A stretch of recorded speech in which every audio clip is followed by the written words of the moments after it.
去年6月、弥彦村の施設で工事中に作業員が死亡した事故について、遺族が勤務先などに損害賠償を求めた裁判の初公判が開かれました。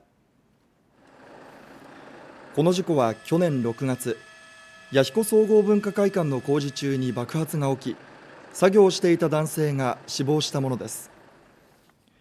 遺族は勤務先と工事の元請け業者を相手取り、およそ7122万円の損害賠償を求める裁判を起こしました。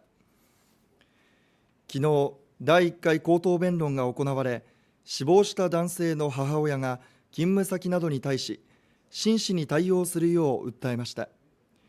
一方、被告側は請求の棄却を求めています。